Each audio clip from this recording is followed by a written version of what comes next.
Starbucks to stop selling newspapers, citing shrinkage.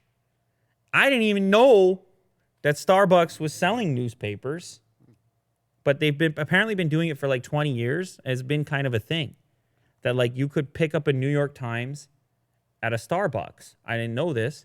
I don't even know. I didn't even notice.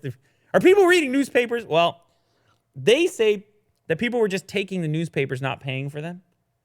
They say people just thought it was like a free newspaper for them to have because they were at the coffee shop. I say it's just, what are we doing with newspapers in 2019? I say it's like, who's not looking at their phone or laptop?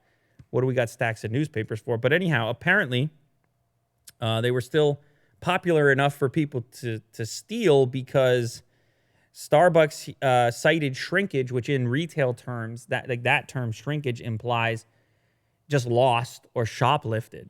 That's what that, I didn't know that's what that meant, but they account for it at all kinds of retail businesses. They factor it in because it's an inevitability that certain items in a retail operation are going to go missing every year. Theft, misplaced, so on and so forth. But it is a significant thing because Starbucks is a huge enterprise, 8,600 plus coffee shops in the U.S. that would have had the New York Times, Wall Street Journal, and USA Today in them, essentially acting as a distribution network for those publications. Then that evaporates now.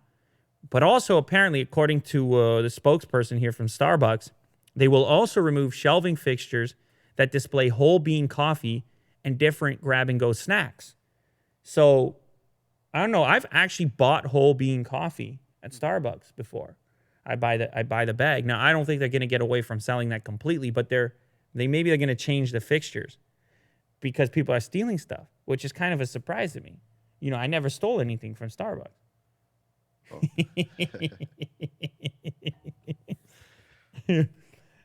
Well, they're right there. Why does that feel funny to say? Like, of course I haven't, but like, obviously people are. Obviously people are. No, I never thought about it. It never crossed my mind, man. I promise you, it never crossed my mind. But I guess people are. They're going to change around the retail experience. One of the interesting things about Starbucks, they all the locations are corporate owned. It's not a franchise type of thing. So when they make a change, they experiment. They can experiment immediately across a vast number of stores and see how people behave and like take that data and then change the store layouts to make them more efficient and all this. So it makes them really interesting to track because of their popularity and their ability to do that. So I notice things when I go into Starbucks when they change things, go into some of the new stores and they like are totally experimenting with the layout, the counter height. It's all very interesting to me. So this is another example of that. The newspapers are gone. I feel like it was inevitable, to be honest, whether they were getting stolen or not. But I got to be honest, I can't remember walking into a Starbucks and seeing anyone reading the newspaper.